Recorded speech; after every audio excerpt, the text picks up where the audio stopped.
every Friday, our friends at Local Environmental Services give us a chance to blow off a little steam, to say what we might not say otherwise. What I mean by that is you write us real emails, and I read them, sometimes with apologies, but rarely. This one especially not for kids. We're going to get to Gerry's take in just a second. It's a tradition we call Trash Talk!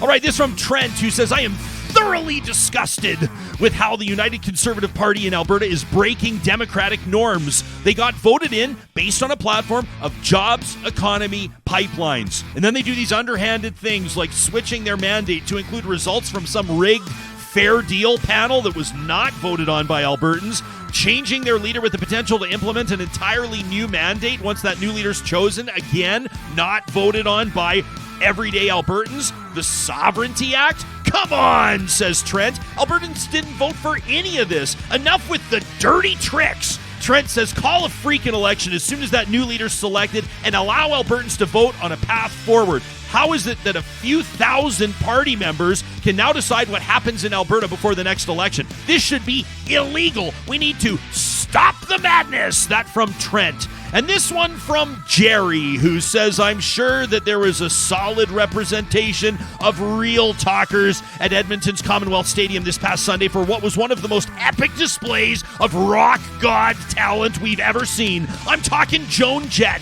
I'm talking Poison. I'm talking Def Leppard.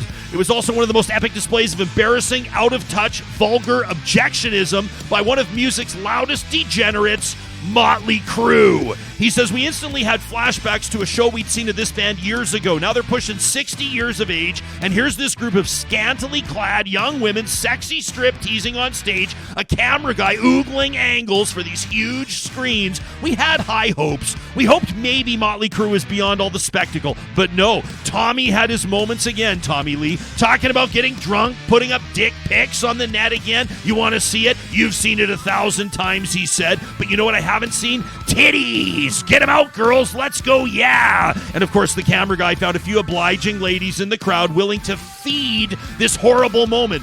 But we looked around. So many kids in the audience. Young, impressionable girls and boys. So many young people in their teens and their 20s and their 30s all getting a taste of what we had hoped was in the past. A dirty, tasteless era of objectifying and sexualizing and degrading women. It was so gross, absolutely disgusting, and we're angry that they're still doing this. You know, the crowd had a different reaction than the last show I was at, says Gerry, with many starting to leave. He says, I never leave concerts early, but fuck Motley Crue. How could they not just be a little better? How? After Me Too, after Harvey Weinstein, after Bill Cosby, after these culture-shifting moments, could they not just be a little bit better? I can't explain it. All I know is we've never left a concert early along with so many others, with the group feeling dejected instead of euphoric. So Motley Crue, says Gerry, grow the fuck up. Maybe donate some money to advancing equality and education. Maybe have conversations with survivors of abuse. Maybe even ones you've wronged in the past. Try to make the world a better place. Maybe one day you'd be able to look into the mirror and feel proud, but it sure wouldn't be after this weekend at Commonwealth Stadium. Signs off Gerry.